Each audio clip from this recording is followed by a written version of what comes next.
people in my community of readers who can't go to events unless people mask, and it's been really meaningful to have venues like Pages of Hackney help me make this request and hopefully have more people be able to show up who don't always get to show up and who've been kind of cut out.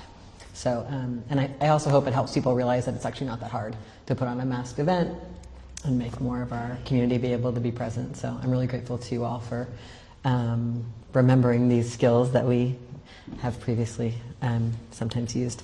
So I'm just going to read a bit from the conclusion, set the tone of this difficult moment we're in together, and then we'll have a conversation, and then we'll all have a conversation. Okay. Many of us turn towards self-help books with hopes of instantaneous change. Capitalism sells promises of total health, wealth, and blissful happiness. But in reality, being alive is a wild, constantly changing mix of beauty, suffering, agony, contentment, and dissatisfaction. No matter how we fight it, everything around us is impermanent. Everything we want and love will come to an end, just as our lives will. We have to approach both our relationships with other people and our own healing with a humble outlook and reasonable expectations. One question often guides me when I am stuck. What am I so afraid of being seen doing that I'm willing to limit my steps towards what I want in my life? This is the really self-helpy sounding part. If you use the methods outlined in this book, you might experience more emotional awareness. You might begin to notice the moments when you're gripped by autopilot reactions. You might hear cultural scripts like the romance myth or scarcity thinking running through your mind and find ways to resist their pull. You might be able to think, that's not me, that's not mine. You might notice when you're reacting in ways that are out of proportion to the situation. Perhaps you might connect this reaction to a fear of abandonment or engulfment and recover before you say or do something hurtful to someone you love. Or you might say those hurtful things, but be better able to apologize. You might gossip less. You might find your conflicts bring you closer to others rather than damaging your relationships with them. You might become better able to say yes, no, and maybe to other people. You might find that autopilot reactions still arise in you, but they don't determine your behavior and you recover more quickly. You might not feel as much shame about them. You might find that people or situations that used to really get under your skin just don't get you as worked up anymore. It has helped me to return to the phrase that I mentioned throughout the book, and that maybe is a 12-step phrase, I'm not certain. Healing is a spiral staircase. I think about myself walking a circle like a clock. As I heal, I will re-encounter again and again the wounds that have shaped my life and the coping mechanisms I developed to get through rough times. Each time I re-encounter them, rather than being ashamed to still be affected or disappointed that I'm not fixed yet, I try to cultivate acceptance. This is the hand I was dealt. And everything in my life, all that is beautiful and all that is rough, all that is shared and all that is lonely, stems from this same hand. My task is to cultivate discernment and clarity about these conditions so that I can act with compassion and intention rather than being blown around by the cultural forces that want to shape me and a past I can't change. I can be grateful for the coping mechanisms I came up with as a kid and also decide to update how I react to the world around me, to develop habits and foster choices that get me more of what I want and better align with my current values and beliefs. I also have to remember that I'm not something to be improved. There is no fixing, even as I seek to cultivate new skills and capacities. Life is not going to get easier in the years to come. The crises we are facing are real and worsening. Most of us are in some denial about this because it's overwhelming. Reports of global heating, mass extinctions, sea level rise, extreme weather, failing crops, ocean acidification, zoonotic diseases, deforestation, and melting ice sheets have become more dire than scientists had predicted even just a few years ago. The industrial consumer society that created this crisis has already caused such irreversible damage to the planet that our lives will certainly be irrevocably altered. Many people are already acutely affected. Even if all the governments in the world stopped pandering to the interests of the rich, and even if all industries immediately stopped polluting, neither of which is happening, the damage already inflicted is irreversibly changing the planet. We can and should try to reduce any harm possible But we also have to face the reality that our lives are getting harder and are going to get much harder. It's all so bad, and it's about to get so much worse. And even those of us who understand or try to understand the degree to which the ecological crisis is already killing and displacing tens of millions of people, let alone other species, annually, are mostly missing the scale of the impending global collapse. And even as this previously preventable collapse unfolds, we continue to be misled about how dire things are. We've been led to believe that governments and experts will fix this. The catastrophic impacts are multiplying, yet we are fed feel-good stories about renewables and urged to funnel our profound fears and our desires for collective action into individual consumer choices, social media posts, voting, and donating to NGOs whose efforts at policy reform only tinker with the overarching systems causing the crises. This is the reality of our situation, and in the times to come, we're going to need each other more than ever. It's already so apparent. I'm sure you feel it. As I work to let this incomprehensible and heartbreaking truth into my life, I'm filled with anger and grief. But hand in hand with that grief is an even deeper appreciation for the beauty of the living planet and the bold resistance and care that people demonstrate every day in the face of these conditions.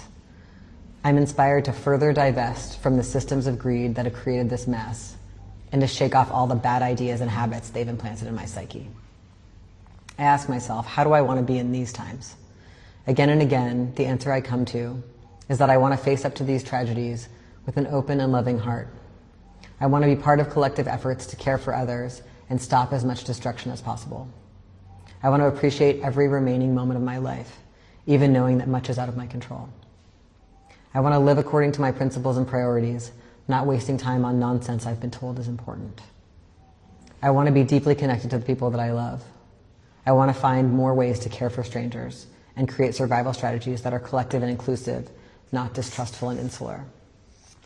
In the times to come, we're going to have to find ways to be with one another under enormous stress and in devastating grief. I think you're already feeling it. We'll be called on to demonstrate capacities that are devalued and underdeveloped in dominant society: generosity, courage, connection, compassion, and imagination. I want us to be as awake to what is happening as possible, as capable as we can be to respond in ways that align with collective liberation.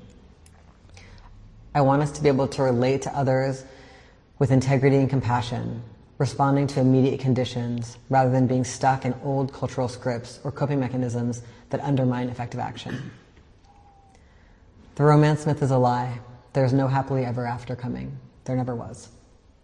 Instead, there is the possibility of being here for what's here, of treating others and ourselves as well as we can, of experiencing the thrills available in intimacy, collaboration, collective resistance, and belonging.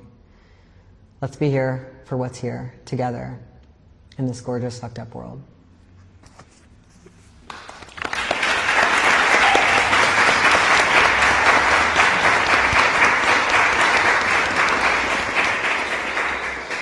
Thank you, Dean. I think what you do so well in that conclusion is weave together the individual need for healing with the collective. And we've talked about, and people know, self-help books often are very individualistic and really focused on who we are and how we heal ourselves. And I think what's different here is grounding that and connecting that into the wider systems that both shape us and that we also need to heal and resist. What that sparks for me is also the way that sometimes I think in movements we treat those two things as different too. And so even in this moment, while we have governments and political forces obsessed with literal borders, we also have governments and political forces obsessed with the borders of our body and separating us through those borders. And in movements, we don't often pause to make those connections and connect the individual to the collective in those ways. And that breaks us down. And it breaks movements down, and it's designed to break movements down. So I'm curious on your thoughts as we face these moments and these intersecting crises, and we need each other more than ever. And as somebody who spent 20 years in movements, supporting groups and inter-movement groups through conflict. I think sometimes it feels like it's getting harder than ever to bring people together and build those connections in a moment when we need them, and we need to be as powerful as ever. And what your thoughts are on that and how we navigate connecting those pieces. Mm-hmm. Yeah, that's really what drove me to write this book, is the level of conflict in our movement groups, the difficulty people have sticking together. So many people are driven to start stuff and to join others, and then there's so much isolation in contemporary society. So for a lot of people, even just making that move to go join with others is can feel impossible. So our movements have to be wildly welcoming and seductive, and we are not. We're quite grumpy and full of resentments and judgmental of you before you got here, and so that's all really hard, and all coming from very legitimate woundings and belonging issues and all the cumulative hurts we've experienced if we've been out here trying for liberation in these contexts. And then when we get together, I think the typical pattern I see, I spent a lot of time just similar to you, working with groups that are trying to do stuff together, and people get together and they're like, fuck yeah, we've got to get this done. And maybe for 6 months or a year or 2 years, they're really focused on the external thing they're getting done, and eventually, because they haven't set things up together to operate in some way that's different than all the cultural norms, they start to fall apart. Then they reach out to people like you and me, and then we try to figure out how could we make decisions together? How could we deal with some of the power dynamics? How could we give each other direct feedback instead of talking shit behind each other's backs or blowing up at each other? All these very basic things. And part of why, and I also have spent really my entire life reading the self-help literature. The first books I ever read as a child were self-help books that were all, just what you're saying, very individualizing, taking our problems out of the context of white supremacy and patriarchy and all the things that actually produce our individual pain in these patterns between us. And I need those tools very badly. And I found that I couldn't share most of the ones, even if I'd relied on something, with others, because it was the book was just actually so sexist or so ableist or so racist or whatever. So I had this desire to translate some of those pattern identification, those useful pattern identification moments through our shared radical lenses. The pattern is there because of patriarchy and capitalism and colonialism and whatever. And so that's part of what I was hoping to do, is to make, I also think there's just we're really good at being identifying the pattern in others, you're doing toxic masculinity or you're doing what, we're good at that, but we're not very good at, it's not labeled that inside, so we're not very good at being what happens when I'm scared? What happens when I feel like the victim and lash out? Most of the harm we do is actually when we're feeling quite put upon and aggrieved. That's when we do the most wild stuff to other people. But that's exactly when we don't stop and be hey friend, can you talk this through with me before I press send on this email? Will you help me make sure I'm not hurting people? We don't do that very well. So this book is a lot about that potential millimeter of space we could have when we're having a very strong reaction, to get support around how does the thing I want to do right now align with my values. Should I post about Connor on Instagram and tell everybody how terrible Connor is, or should I talk, already tried it. These things that people do a lot that are actually quite unsatisfying, what do I do when I'm having a strong feeling is there any way to build in enough emotional awareness to then seek out actions that are going to be more satisfying and less disorganizing and harmful to our movements? Because right now I feel like we're literally in a shambles. My experience is that, I don't know if people would say this is true here, but in the US, my anecdotal assessment of our movements is that people join, do one thing in organizing, have a really difficult experience with unresolved conflict, identify as burnout, and leave. And they may stay political people in what they read and what they say, but they don't do organizing anymore. That's the average life of an organizer. And we can't afford that. We need everyone to join and stay. It is so bad out here. There's so much to do together to stop our opponents. And so that is a lot of what I'm trying to, I wanted to make the book really skimmable, really you could take a screenshot of just one page and send it to your friend. Nobody has to read the book. We're doing the podcast, trying to just make this just a little, we were so good at the skill set of identifying how other people are bad and using political terms about it, but we're so bad at the social emotional skills and like telling our friend that they kind of hurt our feelings and like, actually I'd love it if you would do the dishes more often or whatever, like that stuff, or having a breakup and not having to have everyone in the group, you know, get on our side, all these things. So that is kind of how I got here. Yeah, and I think often as well, we don't really get to those conversations until it's really big and really bad, and then it's like, and I noticed you didn't use this word, this phrase in the book, but then it's like, oh, we need to get the transformative justice process out, right? And then it's this whole big thing, and what I think the book advocates for is actually just microdosing transformative justice in a way that is like based in self-compassion for ourselves and each other, and asks us to practice that on the regular.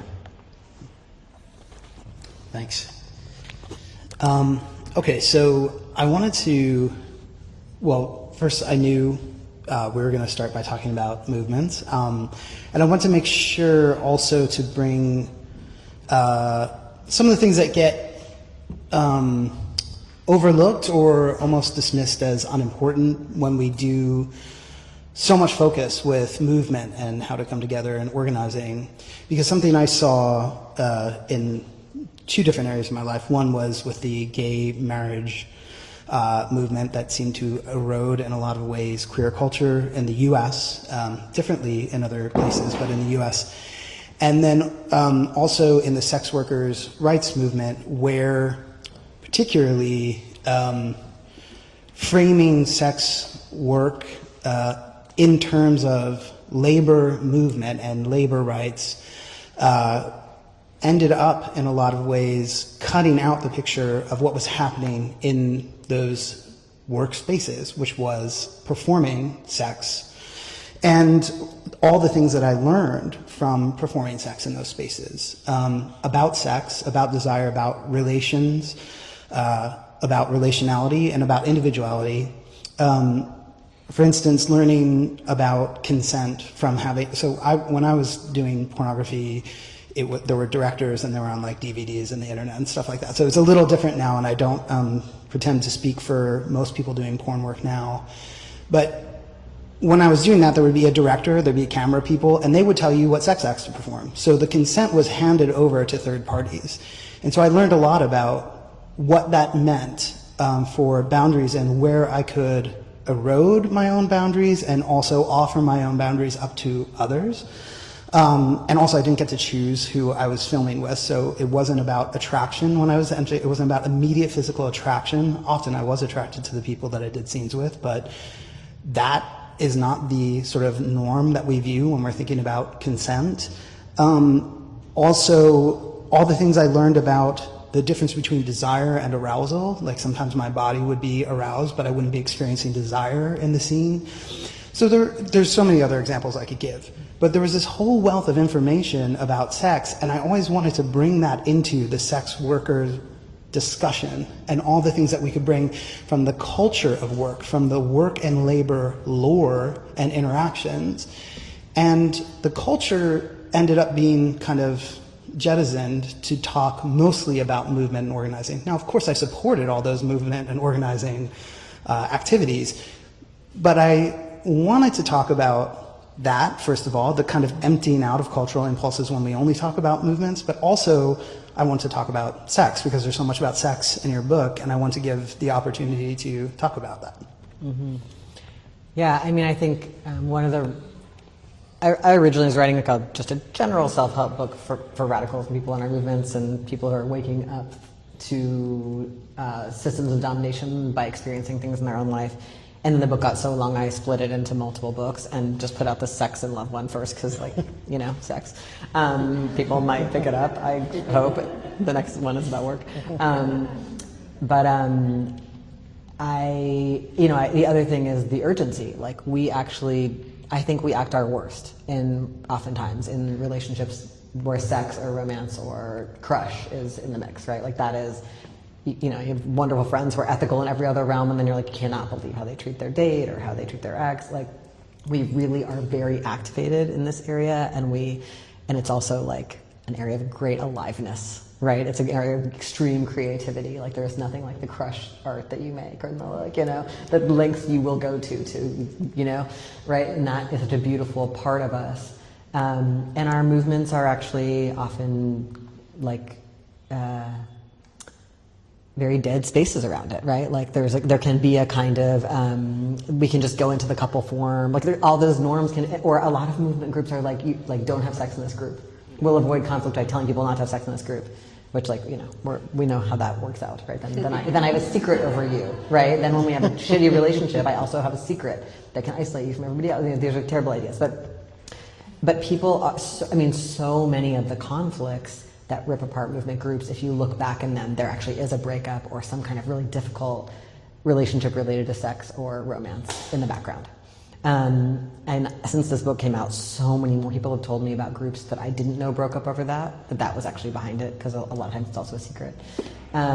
So I have this desire around, it was an interesting thing to be like, in some ways this is an anti-violence tool, because actually this is a fucking terrifying part of our lives, where we're most likely to be killed and hurt by other people. And on the other hand, I wanted it to feel like a Cosmo quiz and be like, because sex is fun, you know? And so it was really interesting to try to have that balance with writing it, especially because I wanted it to be readable for like young people who are coming into sex and organizing newly. Like, it's okay that it's a really fun, wonderful part of our lives, and it's actually like a really dangerous, you know, I write in the book about it being like, think about it like you're about to take psychedelics, like when you have a crush or you're falling in love or whatever, like, yeah, make a plan with your friends, like, don't run into traffic, you know, like, that could just be like, Connor, please remind me to keep hanging out with you and not disappear into this new relationship, or let me talk through with you, like, what my, you know, boundaries are in this kink stuff I haven't done before, and like actually lean on my friends, or like, what does it mean to take this area of life very, very seriously in a way that I think sex radicals ask us to, and not marginalize it, and then at the same time to combat the romance myth, which says this is the most important part of your life and this is where you'll find happiness, right? Like, how do we strike that balance of being like, actually friendship is essential for our survival. This is a dangerous and cool, interesting place. And like the self-help literature is like, this is the only place where you do healing and where you should work on relationships. Like, it's because it believes in the romance myth and the idea this is the most important relationship. I think we should do healing in all of our relationships and in groups we're in together. And oftentimes we act really wild in these relationships and can learn a lot about our wounds and need a lot of support from our friends to stay aligned with our values. I think it's just, you know, it's the third rail for a lot of people. And even if you're not, for some people it's not. Some people this is not a hot topic area of life, and some people don't participate in this area of life. But I wanted to write this for those who are also affected by other people's romance traumas. Because if you're in any group or family or friend circle, even if you don't have difficult behaviors or experience around this, somebody has touched you, you know, or your parents or your siblings or whatever. Yeah, just to follow up on that, and then back to you for more. I was thinking about, you know, the ways in which I think as radicals or leftists, the idea, and it's an important idea, but the idea of that if we get all the material conditions correct, that somehow it will take care of all the problems in the world. And as you pointed out, like, that's also the line that's used by billionaires. Like, oh, if we just come up with solutions to all the material problems, then everybody will be happy. And actually, it takes work that's really, sorry, I think we're getting a little feedback from me or you, I'm not sure.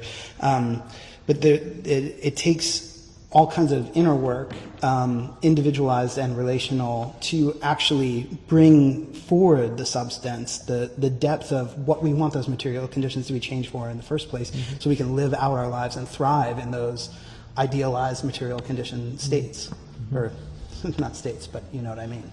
Yeah, none of which are about to arrive. I think also, like, I approach all of our organizing, we are living through like ecocide, like true apocalypse. Like, many worlds have ended on Earth before, but nothing has ever been quite like this. There's never been fascists with the largest surveillance systems ever on Earth. We've never faced true ecocide like this. So everything we're doing is going to not be in utopic conditions. It's all going to be in dystopic conditions. It already is.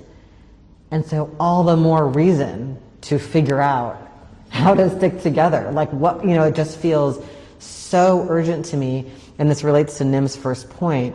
Like how to come down from that intense understanding to be like, and so therefore it matters that I say, hey, Nim, when you were late to the meeting, it had this impact on me. Like it actually is connected. My ability to like, or to be like, you know, I want to hang out, but I don't want to hug, or like whatever, to all the yeses and nos and all the, how hard that is, and to admit how far we are from consensual relationships. And be not judging ourselves and each other for that, but like just kind of take it seriously and also normalize it. Like there's nothing wrong with us, that we're all really having a hard time and wounded. Can we have some patience? A lot of what I feel like I wonder if this is true for you to do, what I end up doing in groups is just being like, oh, the conflict pattern you guys are having, everyone's having it. And everyone kind of relax, oh fuck yeah, it's really hard to do this work. Nobody in this group is bad. You don't have to figure out who's bad. It's not, you know, because we're all full of shame and blame. It's just like, oh yeah, it's really hard to do this work under these conditions. It's going to keep being hard. We're going to keep doing it imperfectly. Does that give us any space to like be patient with each other? Yeah, it's the beautiful mess, and we're scared of it. And I think there's like a lot of the work that I do, I think, is like, how do we embrace the mess and not run away from it, but actually accept that as the reality of humans in a room together, whether they're organizing or having sex. Both things are very messy sometimes. And that's the joy of them, actually, right? Like, if we can navigate those things together well. And on the note of sex, I think there's like, I've got a real another curiosity on your thoughts. Like, I feel like often in like queer and trans community, and in space, we have this, you talk about the pendulum a lot in the book. It's like, we have sex spaces, we have this like idea of like liberated radical ideas about sex, and then we have so much shame, and then we never, like, rarely in space do we actually talk about sex. Like, not the idea of sex, not our identity of sex, but like actually the sex that we're having or not having, or that we want to have or have had, and like, it feels like we have this kind of confused relationship, which actually is the shame, the fear of shame, possibly the fear of conflict, in actually talking about the reality of our bodies and what we like doing with them and each other. And I wonder if you have similar experiences or thoughts on that. Yeah, I feel like it relates to what Connor was saying too about like same-sex marriage advocacy. I feel like there's been an intense effort to domesticate queer lives and to bring people into what I think is the dominant cultural norm, which is that you should just like find a person to have sex with and then hang out with everybody only as a couple and not really have any other deep connections besides with your individual partner. Like that whole thing, that deep isolationism. I don't know what this looks like here, but one way I see this playing out in the US is a lot of people who are my age have like aging parents who are these incredibly isolated people, and it's really, really hard to care for them because they don't have any friends, because they were isolated in a marriage often.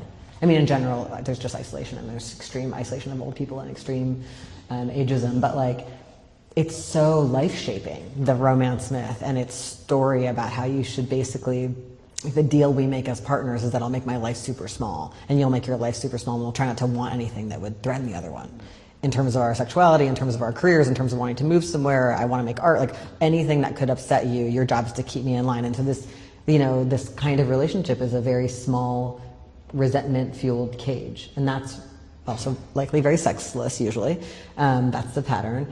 And my desire that I talk about in the book is that we all have this kind of really radical promiscuity, like that whatever, sexual or relational, like that we all get our emotional needs met from a lot of people, and that we not see exclusivity as the basis of specialness.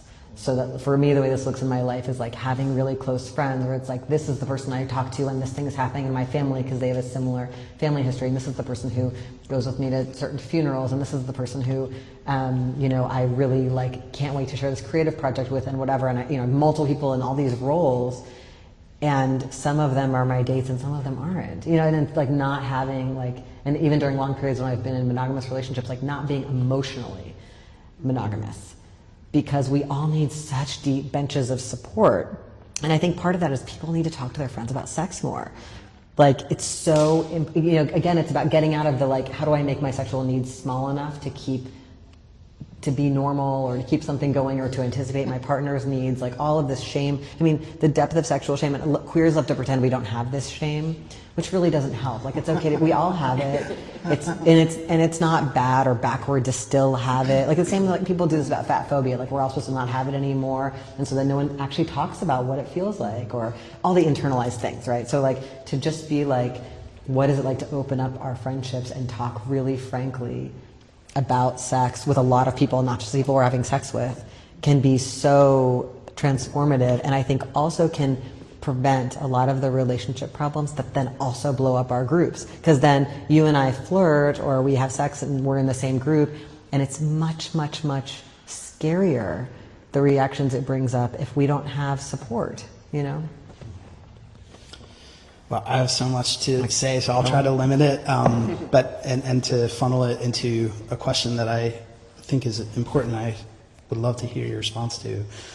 I mean, right, like I love, first of all, you bringing up this idea of it's normal to continue to have shame. Like, as a queer person, of course you have to affirm your sexuality, whatever version that might be at some point, but then to treat that affirmation as if you're done, at that point, sexual liberation is something that you have to do every single day, because even if you achieve some sort of perfectly liberated state, all the forces of sexual oppression are still coming at you every single day. So they're like any other political struggle or personal struggle or inner struggle.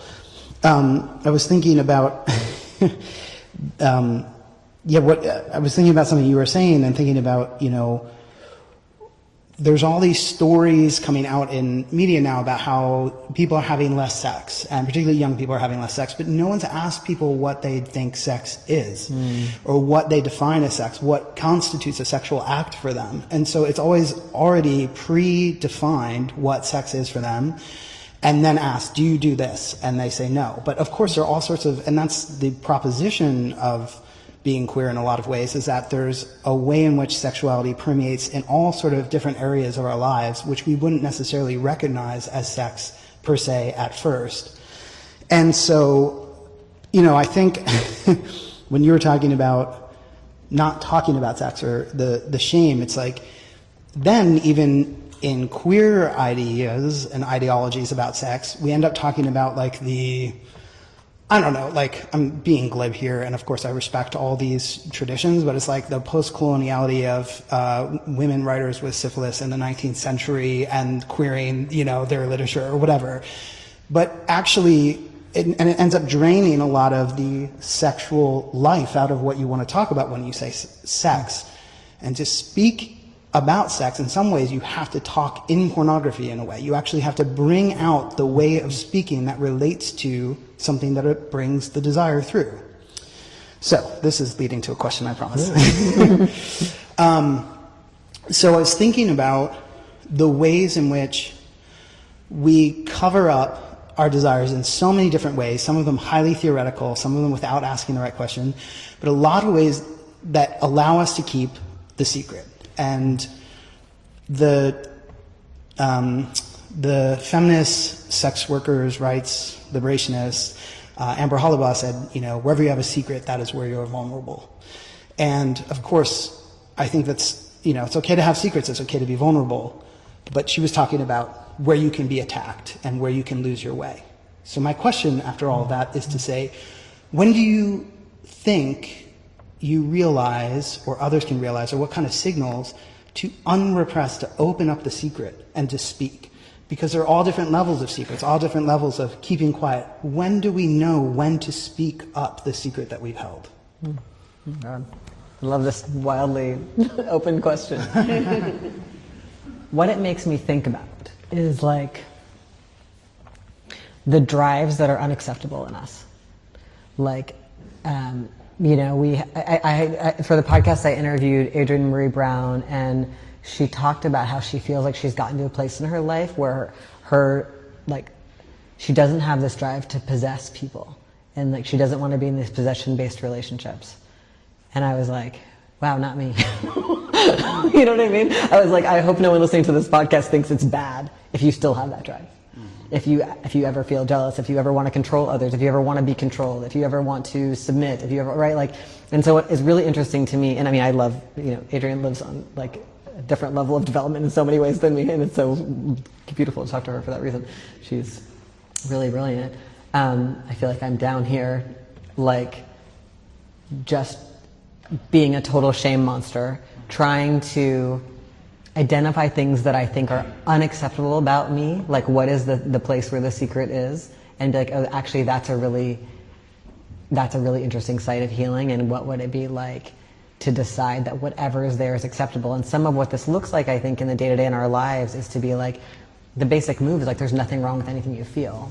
And then you still get to choose action. So there's like nothing wrong with feeling a lot of jealousy, but it's not okay to like try to get into my date's phone and look at their messages, you know? There's nothing wrong with feeling professional jealousy about someone else getting, you know, attention, but there's something wrong with speaking poorly of someone in my community who's done something beautiful. You know, like, right, like figuring out the difference between having those drives, and then I think the next level of it is how can we play with that? And I that's why I'm so interested. I didn't write a lot about kink in this book, but I've thought a lot about this. It actually goes back to something you said at the beginning, Nim, that the way that people in our communities often don't deal in the day-to-day with conflict, and then the big blow up happens, and then they're like, let's call a facilitator, aka mommy or daddy. And there's like this kind of turn to external authority. So we live in an authoritarian society, right? That's like teacher, cop, mom, dad, whatever, and we're like, I want someone to come in here and tell everybody that I'm right and the other person's wrong. You know, and these drives are really hard, and this is very, very bad for our communities. I think it's fine to have outside facilitators, but we need a lot more of like bringing the authority inside. Something I think about a lot is like, where can we identify those moments where we're turning towards external authority, and how do we become empowered together and in ourselves to believe that we can take care of each other and ourselves? It's like a fundamental question of our society as people dominated by these horrifying authoritarian governments. And then I'm also really interested in how we can play, like if we're taught to either dominate other people and like force them to do what we want and not wait for their consent, or submit to people at all of our jobs and school and parents, and we spend our lives doing this in coercive systems.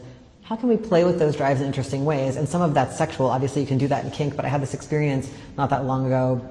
And, you know, I became friends with this person who's incredibly glamorous and brilliant. And they came to my house, and we went through my clothes, and they just told me everything they wanted me to throw away, and they like cut various pieces of my clothes. And I just completely submitted to this person. We're not in a sexual relationship, but it was like the best like older sister domination vibe. And I was like, and I just was like in their hands. Do you know what I mean?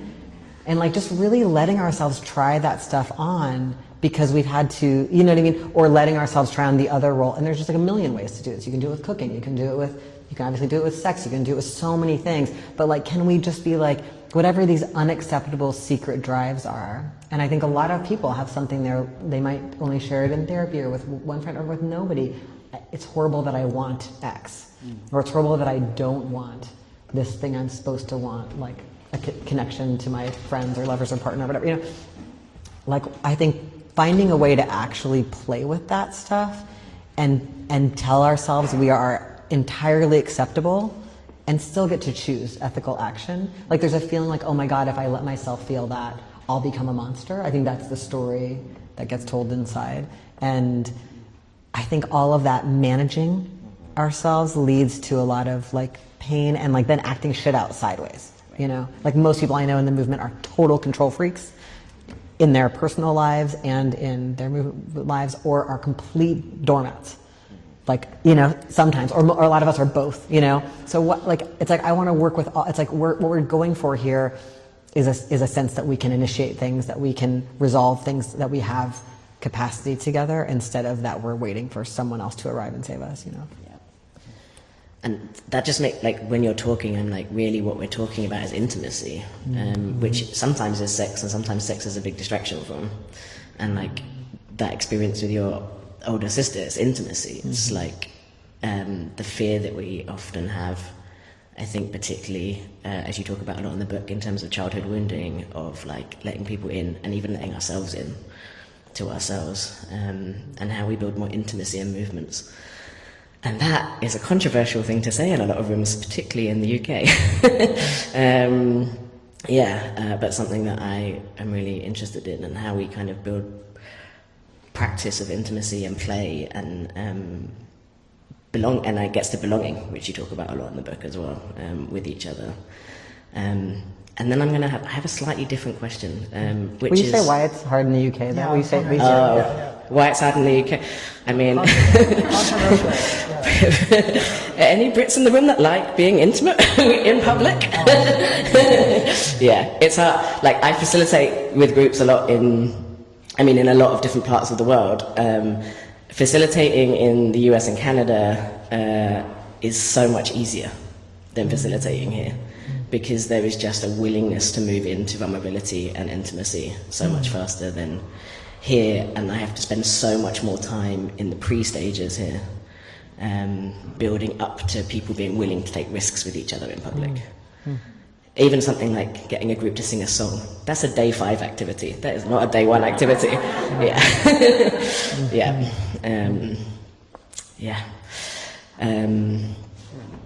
Yeah, does that answer the question? Yeah. So we're going to go to Q&A quite soon, but the question that I wanted to slightly pivot to is that a lot of this has been about ourselves, our relationships in our movements, but also going back to the polycrises that we're living in.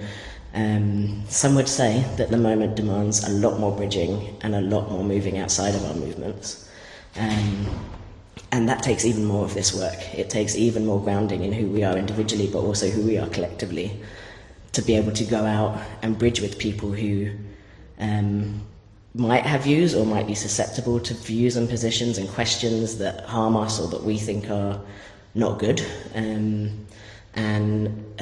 You don't get in the book, it doesn't go that far, but I'm curious what your reflections are on what do we need to do to get to the point where we actually reach people, not just in our movements, but actually start growing our movements. Mm-hmm. Yeah, to me, the skill sets that we need to be with people who are different from us, which is everybody, one of the normal things that happens in groups is we all get together and we're like, oh my God, we're all the people who have this identity or care about this, and then we're disappointed to find out that we're all so different, right? Because every group has intra-group difference. And there's a couple things that happen there. One is not being able to tolerate imperfection in ourselves and others, not being able to give the feedback, I'm so excited we're in this group together, but actually I think maybe you don't know this thing about my experience and how that word lands, or why this, not being able to handle it when that friction comes up, or totally becoming a victim when that happens. Oh my God, I'm the victim here. I'm the only one who doesn't belong. And a lot of us have had a lot of experiences of not belonging. And we bring that lens. So we get to the group and then we look for that story and find it, because it's always there, because there is intragroup difference. So to me, a lot of the skills that this book is about that would let us welcome new people and be together even though we're different, and then have to give and receive feedback and learn new solidarities across the things we each know from our own experiences, are these skills that sometimes are called, I think this can be hard for some people, the idea of self-generated safety. The idea that safety isn't going to come because the group is already perfect. I have to bring some of my own safety by being someone who knows to say no, who can feel if something doesn't feel right, who can speak up for myself, who can say something even if I'm afraid I might be the only one here who believes it, who can listen when others are saying that I've had an impact on them that doesn't work well, who can tolerate not having been perfect and others not being perfect. These things, these skills are what makes it possible to then figure out, okay, I'm an abolitionist, you're not sure, you just don't like this current jail, how much does our road lie together? Could we work together for a while? Or actually, you're a Zionist and it's not going to work for me. And those are such hard, or actually, can I organize you? Are you someone who's considering anti-Zionism? Or those are hard, that's a constant question in our movements. Am I butting my head up against this wall trying to change this group I'm in, or this person, or this institution? Or is it actually there's organizing room here and I'm going to stick with it and keep talking to you and keep putting pressure, and what kinds of pressure are going to work? All of that requires me to feel myself and assess how was that interaction, and is the reaction I'm having based on how you really are, or something that happened to me when I was 10 or 5? There's so many. So to me, this skill set in here is the basic emotional awareness. Am I being reactive? What do I do when I'm freaking out? What do I do when someone else is freaking out? That's what makes it possible to keep building out, you know. Okay, so I want to say a million things to that, but in respect to the fact that there are probably people out here who want to say a million things to the million things, would love if you asked your questions. And we don't have a mic to go around, so we'll just repeat the question. But what's that? Let's take 3 at a time. 3 at a time. You know how to do this better than I do. I don't know why I took the mic. You do it. Great. So we'll take 3 at a time, and then we'll repeat them back on the mic, because this fluffy thing is recording this, and we won't be able to hear you because we don't have a roving mic. So yeah, any questions? Thoughts or feelings?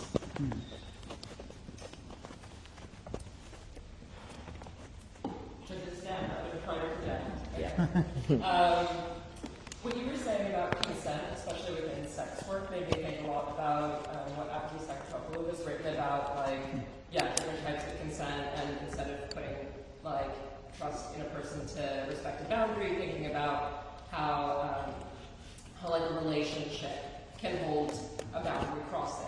And so I would just be kind of curious about your thoughts on that, and how you've experienced that, maybe what makes that possible, maybe especially in non-sexual spaces. So what kind of relationships have you had that have been able to hold that, and what's been maybe your part or the other person's part in that? Great. Do you want me to repeat that? Yeah, sure. Oh, yeah. I was going to Just, the others, but all right, well, just so that, or if you can keep it in your head, great. Great.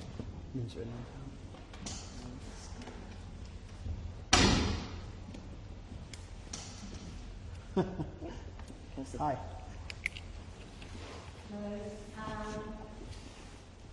So one of the things that I've experienced in groups around like the romance myth is kind of in an organizing space when people start dating, the romance myth kind of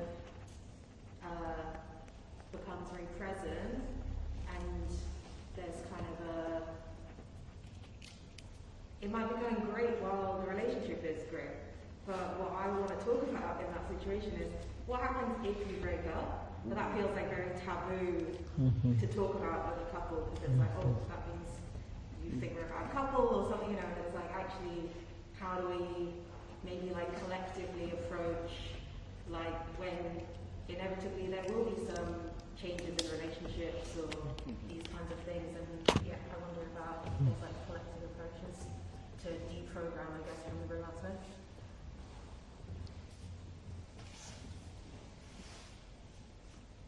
one last question.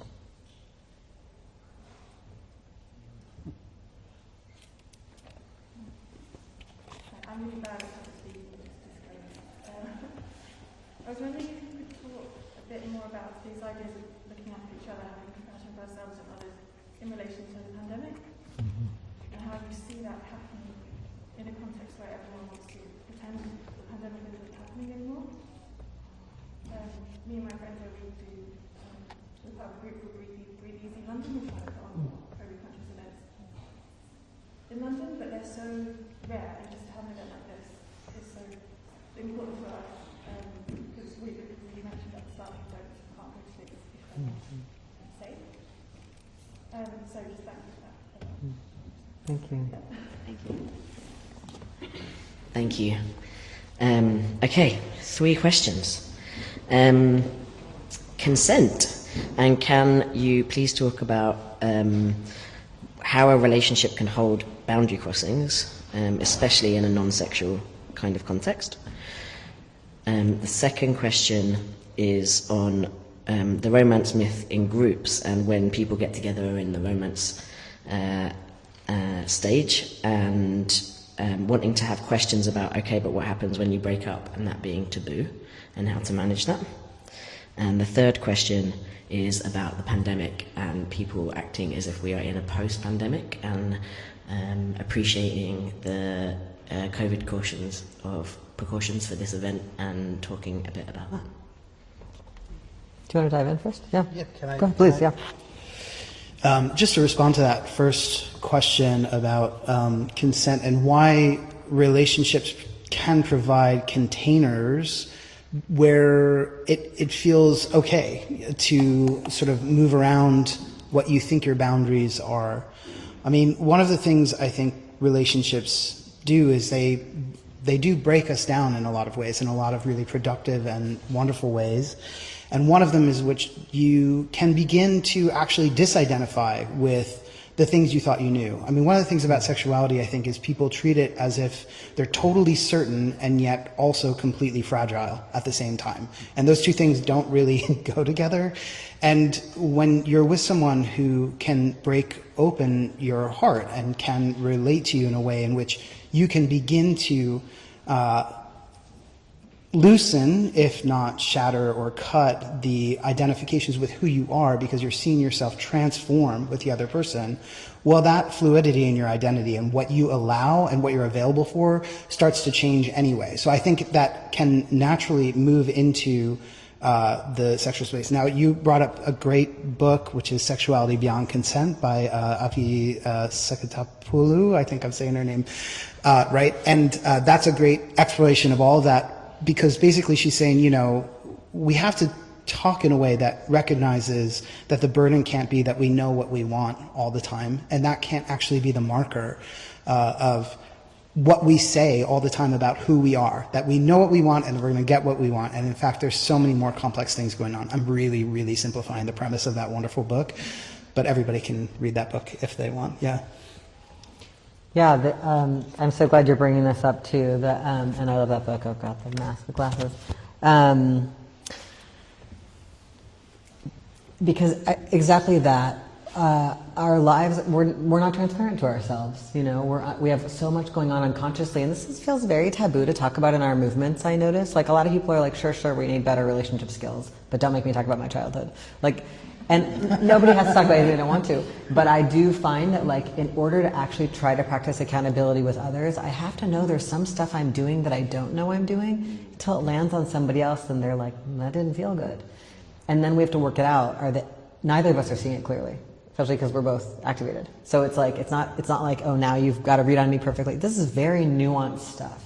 And we're doing it all the time with very intimate people where we're kind of maybe more expect to, but also with just kind of like everybody in the group. We're just all landing on each other and reacting and landing. And so, like, trying to be real about how, like, the model of consent a lot of people have in their minds is this total transparency. It's kind of what, like, sex apps are based on. Like, I'm going to be able to make a list of everything I want, and I already know all that. I'm like, I fucking hope I get surprised. You know what I mean? Like, I hope I haven't found out everything I like yet, right? And every type of person I like yet that I could, you know what I mean? No, hopefully we all are astounded by other people in very cool ways.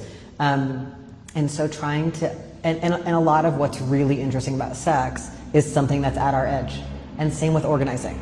Like, the moment where you do something that's actually kind of scary, and that maybe you find out you can do it, or you find out you can't, but it doesn't have to be traumatic to find out that it doesn't work for you.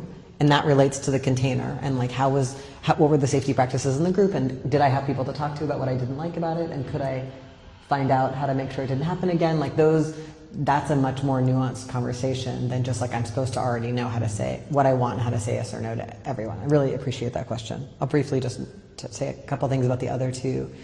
There's a part in the book where I talk about how I went to a Jewish wedding where the people who are being married, like, you know, write their own ketubah, the like wedding contract, and the people at this wedding chose to say in front of all their gathered loved ones, this is how we want to treat each other when we break up.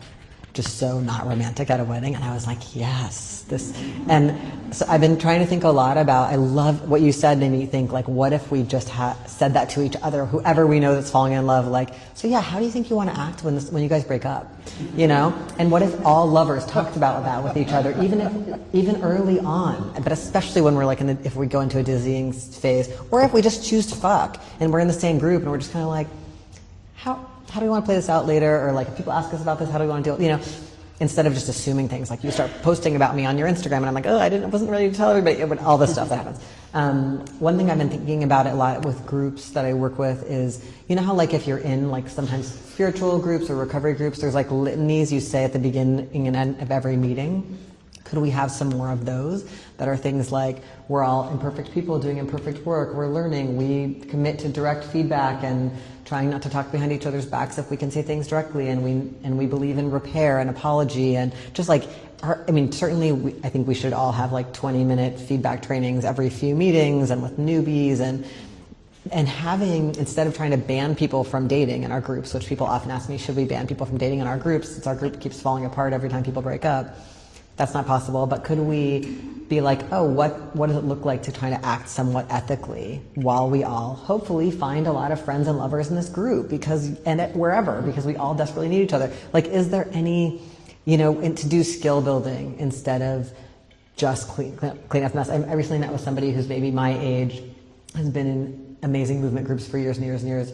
And she was just like, I'm just so tired. None of them ask our permission before they start fucking, but then they all want the entire group to come to a screeching halt when they break up. And I was like, I get you. Unfortunately, it cannot be prevented, but like, I could see her exhaustion. And the last thing I'll say is, I really appreciate the group that you all are doing in Breathe Easy London. That's like really incredible. And I have just encountered so many people on this book tour who are just like, I'm so frustrated that people in our movements gesture at disability justice and won't do a single thing about COVID and instead listen to like what governments and corporations tell them to do. And it is so outrageous. And I think what's hard about it is all we can do is what we do about every form of solidarity, which is just keep asking each other to do something else and doing exactly what you guys are doing. Like all these mask blocks, I keep collaborating with mask blocks and clean air clubs in all these cities I go to, and people are just showing up to their community events, giving out masks and zines about why we still mask, and like telling each other about this, and it's so hard. And I just think like showing each other gratitude for doing it and trying to have all of us like just expand our solidarity practices. Like whatever somebody's over there complaining about that I haven't concerned myself with, I probably should find out more about it. Like that's just true with, with everything in our movements. There was some point when you didn't care about the thing you care about now. So that's just our thing. Like, how do we use our tools to just keep expanding our solidarities until we really show up for every single person? And we're far from that. Do you want to add things to this? The only thing that I was thinking is like just relationship is risk, and I think we can't be safe, and if like to be safe is to like keep ourselves. This isn't in relation to the COVID question, to be clear. The first question, life it's about risk. Love is risk, and it's about navigating the risk together. And I think that comes back to the book. Is like you wouldn't. Trying to think of a metaphor here. Like you wouldn't go and do some kind of high risk activity and not check your safety equipment, right? So like what are your boundaries? Where's your safety equipment? Where's your check-in with yourself? But sometimes the equipment fails. There is always risk, and in relation to the question about boundaries, it's like how do we work through that together and that risk that we're taking together? And it comes back, I think, to the conversation about intimacy and being willing to have those hard conversations and say the things that, as you were saying, like, what's the thing I don't want to say with ourselves, let alone anybody else. Yeah. I mean, I think that's in some ways what the word romance is. It's about mystification. Like our society tells us you will be safe through having these kinds of borders, these kinds of militaries, this kind of marriage, you need to own a home, like a bunch of fucking lies. When actually like all that stuff is killing all life on earth. And so to be like, oh my God, I'm going to rethink where this is what the abolitionist feminist movement is about. I'm going to rethink where safety comes from. And that comes down to this like intense personal inquiry about what happens when I'm scared. And I don't have to look far because it happens throughout the course of the day, encountering other people, myself, an email, a text message. Like we do so much out of fear.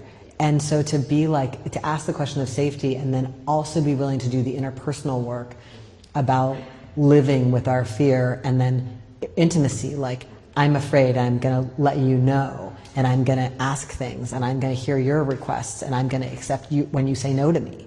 And what's that like? And I'm gonna, like all of that, it's like inextricably tied to like ending war. There's no, yeah. Questions? Yeah. More questions, yeah. No? You sure? Any more questions? Oh, more hands, great. We've got two at the back. Let's start with you. What do you agree with people that you love that you fundamentally beyond what you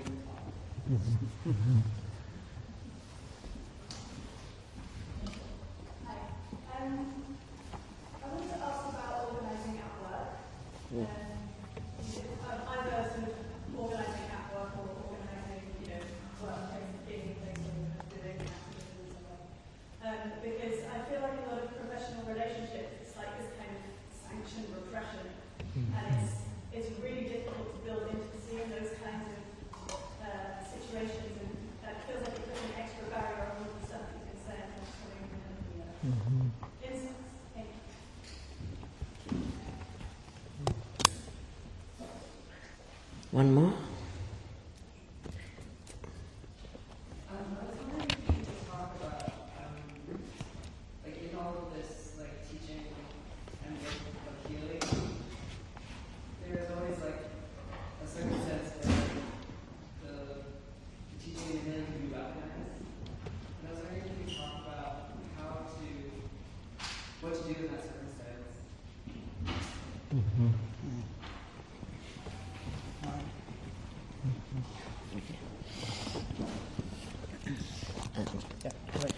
So 3 questions.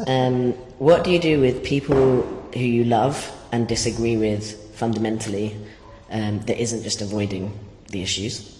The second question was around organising at work specifically, which is an environment where it's specifically exceptionally hard to do things like build intimacy because it's not within the constraints of that sort, or you're told it's not in the confines of that space. And the third one was around the weaponization of healing, and how do we, I think I got this right, how do we do the healing work and be cautious of the weaponization of that work between ourselves? Yeah, sorry. Yeah, thanks. I wanted to just take on the last one just for a few thoughts on it, and then make sure that the others, are well addressed. The first thing that came to mind for me is in the U.S. right now, the sort of idolization of conservative influencer debate culture, which is related directly to a specific person and a specific group of people. But I think that the idea that somehow sitting down and listening and talking about disagreement and batting disagreement back and forth is enough. That's one of the ways in which this to me is representative of the weaponization of trying to meet people in relationship and in community, where the idea is like you can just sit and have a kind of vacuous talk, but the same dominance moves are still brought to the table again and again. And to me, the dual work of kind of disarming yourself, that doesn't mean not having any boundaries. It doesn't mean not having any sort of, self-generated safety as you enter into a conversation, but deciding to take an interest in someone is very different than working on a principle of right or wrong, which to me is a recapitulation of the concept of original sin. Oh, I can't be wrong, I have to be right because being wrong is bad. And so the reason why I'm going through all of this is just to say there's a big difference to me across all the ways in which these kinds of community care organizing that also reflect and live in relationships, personal relationships, have to do with doing the dual work of just looking inward and meeting the other person at the same time, and that requires taking an interest in both. And so I think that's not really answering the question of how do we stop others from weaponizing it, because I don't know if that's actually possible, but the work of making sure I disarm myself, literally disarm, like I'm not bringing the weapons to the table, means I'm not weaponizing the conversation or the discussion. Mm-hmm. Nim, do you want to address any of these? On the first one, people you love and disagree with fundamentally, the thing that is now playing around in my head a lot is one of my oldest friends, probably about maybe 8-10 years ago, started falling down a very turfy transphobic Reddit hole, and became quite transphobic, and that was really painful. And I think if I didn't love her so much, it would have been very easy just to kind of cut that relationship off. But we spent hours often talking about it, that hours that felt in many ways to me like a one-way energy exchange. And she shifted over time. I think and we talk about it still now, the patience and the love of moving through those conversations with her and giving her the space to learn and think and grow was a big part of what shifted for her. And she was able to get through, I remember her one time explaining it as like, there was just a logic cube in her hand that just didn't make sense, all of this logic that she was getting from Reddit, that nothing I was saying was like making sense because the logic was still there. And then eventually she got to the point where she was like, oh, there's people I love I'm hurting. That's the piece of logic that's missing. And shifted through that. And I think some of that process was also me telling her that she was hurting me. It wasn't like, yes, it felt like a one-way energy exchange at times, but it was also honesty of like, this really hurts me, this takes a lot from me, this is damaging our relationship. And also loving her and having patience through it. And I'm not saying that everybody should or can or should have to do that. But she then also helped take care of me. She came and moved into my house after top surgery for 2 weeks. And is still one of my oldest friends and just helped me organize my 40th birthday party. And so I think remembering, I think more and more, even more with social media, we live in an age where it's very easy that we start just putting up walls between us, even with people that we love. And if you have the love and the energy to like create the space and understand that somebody has some learning to do, and that unfortunately some of that learning is through your existence, that's what that brought up for me. But yeah, that's not an easy answer, and it's not something that I think everybody can or should do either. Yeah, it feels to me like that's often about knowing we're in choice. Like I feel like I have tons of students who just spend so much time fighting with their natal families about things, and it's actually just wearing them down, and it's exhausting them, and they have so much to offer, and it's so important for them to be like, oh, I don't have to do this. I can decide what does that mean? I'm gonna have a shorter visit home, or I'm not gonna visit home, or like people have different ways they manage things. But even just like if you don't know that you're allowed to say no, you know, because sometimes people we love means people we think we can't say no to, and like I think it's really important to say you don't owe anything special to people just because you were born in the same family as them. Like, and then deciding if you want to choose to do it. But that's so hard to, I mean, that feels impossible for many of us to say. That's very hard for me to say. But it's actually vital if I'm going to enter the relationship with choice. The other side of the coin, I think also, like you're saying, is that in our culture, people drop friends quickly. It's like, even if there's a little rub, I just stop talking to you. A friendship is very devalued. So are there moments like the one you took where it is worth it to be uncomfortable? And I think there's just this, it's really hard. And one of the things I ask in my workshops right now about feedback is what goes through your mind when you're deciding not to give someone feedback? And a lot of times we just kind of dismiss the connection. It's like, oh, she's not that important to me, or she won't get it, or she won't listen. Like I'm convincing myself it's okay to move away because I'm actually afraid of the conflict, and I'm afraid the conflict will divide us. But my moving away from the conflict is actually what's preventing us from having what could be a very connective moment where we hear one another and build like really deep trust, like, oh my God, you give a fuck about how I'm impacted.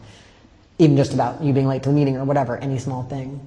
So I think this question about like, the other piece is if I'm going to do this, if I'm gonna try to be more authentic in all my relationships about big and little things, What kind of support system do I need? Do I want to talk to somebody else before I go into this scary conversation? You know, just like really taking seriously that I'm doing this and that I'm experiencing an energy exchange, I think is so important. About the question about organizing at work, I mean, one of the things I really wonder, it's like we have so much internalized authority systems. What's it like to try to be in something but not of it? So like I happen to meet you here at the university where you're in a higher position than me, or here at this retail shop where you're in a higher position than me, or I'm in a higher position than you. Can we not acknowledge those power dynamics, but how could we stop acting like that? Are we inheriting it in some of the ways we're acting towards each other? Would we have to make agreements about not using these things against each other, or about confidentiality, or would we have to make a decision-making structure where we make sure to go around and hear everyone? Like, what do we have to do? Because any organizing situation we get into, there's power dynamics, right? There's like, if we're a multiracial group, there's power dynamics. If we're a multi-gender group, if we're a multi-age group, you know, like, there's just so many power dynamics. And then a workplace might have some of those formal hierarchies, but that can't be a reason not to organize, since, of course, we're trying to explode all of those power dynamics and try to practice otherwise, not by ignoring them, but by like being more direct about them. So like, is there anything we can practice agreeing to, or any ways that it's congealing in the pattern in terms of who talks, or who bottom lines things, or who does the dishes, or whatever, that could be disrupted. I think that's what I see people trying.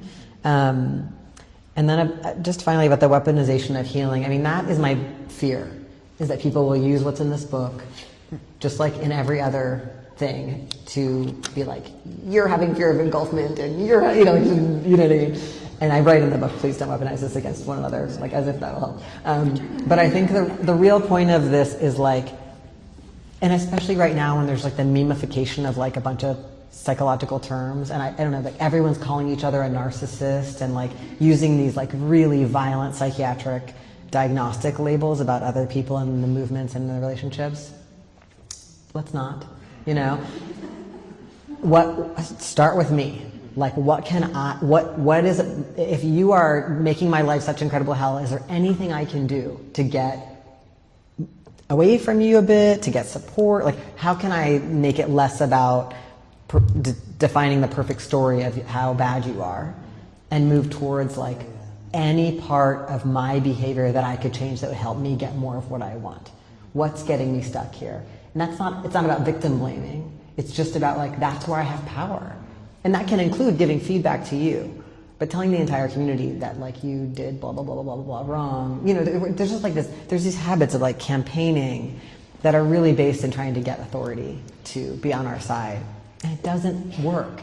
It really does, it's really especially the trying to get the authority of like the internet, you know? Like, instead of, I mean, just two things if I could get everyone in our community to do. One is approach the person directly first before you go on the internet and talk about them broadly, you know, or tell, you know, whatever. And just try it, you know. And the other one is like, keep other people's confidentiality. If I come to you after the meeting and I'm ranting about how mad I am at Connor and Nim, like, listen to me, care about what's happening for me, take me seriously so that I don't feel minimized and have to like go, you know, have a bigger thing elsewhere. And then don't tell everyone what I said. And maybe say, do you want to try telling them that directly? And if I start to seem like I'm about to go and disorganize our community and tell everybody how terrible they are, remind me that they're part of our community and our enemy is actually the mayor and the university president and the bombs maker and et cetera, you know? Like, help me and don't spread it. But I think when other people are upset, we get activated and then we go and don't keep their confidence. Just assume such conversations are confidential unless someone tells you they're not. This is like very basic, but we are terrible at this. And all of this, I think, would bring down some of what I hear in the question about weaponization, where we're just like going around the community telling everybody, using these highfalutin terms from self-help and psychiatry about how bad each other are. Is it time for us to... It is. And am I going to sign books back there or up here? Back there. Okay, good. If you want your book signed, I'll be back there. Thank you both so much for this conversation. It was really fun. Thank you all for being here. Thank you, Thanks, everyone. everyone.